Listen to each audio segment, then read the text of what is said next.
Hello there, it's Carrie Joylynn again. This time I'm not singing, but I am sharing something that the good Lord gave me in 2002. God has given me the gift of writing poetry.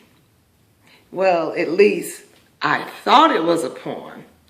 It ended up being a play. Matter of fact, it ended up being a copyrighted play. The title of the poem that I'm about to read to you is When the Devil Came to Church on Sunday. When the devil came to church on Sunday, he had been planning Saturday through Monday. He planned to corrupt the church people. His scheme was to steal, kill, and destroy all of the good things the Christians had in store. As he watched when the congregation began to gather, thoughts of confusion began to scatter.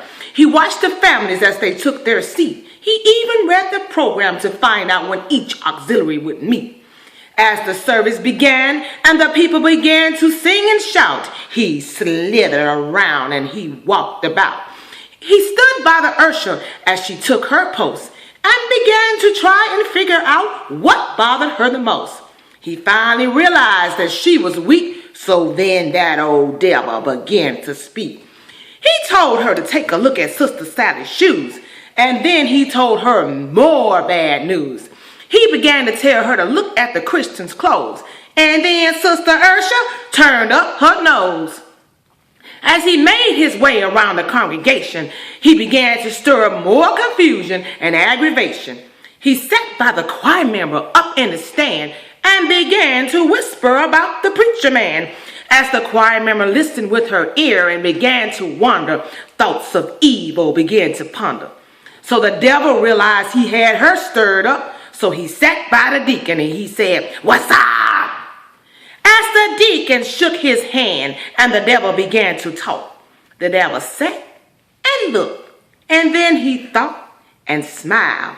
Then all of a sudden he had an idea. He would walk up and down the aisle. As he began his journey, he noticed the musician. He slowly eased over to take his position. He began to tell the musician that so-and-so couldn't sing. The musician listened and began to think mean. As he walked away from the musician, his mind wondered what's the next position. So he went over and sat by the trustee. And he said, "Hey, save some money for me." Now the whole church was in an uproar, and that's when the devil walked out the door. The people on the street started looking at the Christians, and they wondered what in the world was the Christians' mission. They never picked up their Bible to read. They felt they didn't have to. They had no one to lead. As God looked down from heaven, he began to anger. You see, talking with the devil can cause great danger. He sent plagues and famine throughout the land.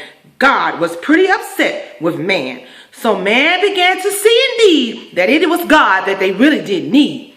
So then they got together and they called a meeting. And when the devil arrived, they gave him a beating. They took the word of God and began to quote. They spoke about the Psalms that David wrote. Then they told him about how they have the power to cast him out. And they began to pray and they began to shout. The devil began to scream and mourn, but the Christians still prayed on. One by one, they sung a hymn. They were determined that the devil would be hung out on a limb. Then they told him about how God created the earth and that they knew that they were his generation. They told him that they knew he was cast out of heaven, and that's why he had so much frustration. They told him how Jesus had died for their sins, and then they told the devil that he would not win.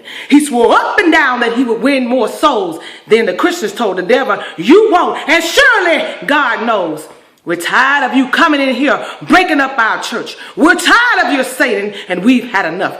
Get behind us, Satan, and don't you dare come around. We're working hard for our starry crown." Then they bound him up and rebuked him too. They prayed to God, and he made them brand new. What's the moral of the story? You may wonder. It's up to us Christians to keep the devil under. Thank you. I hope you enjoyed it. Be blessed. And remember, don't let the devil use you.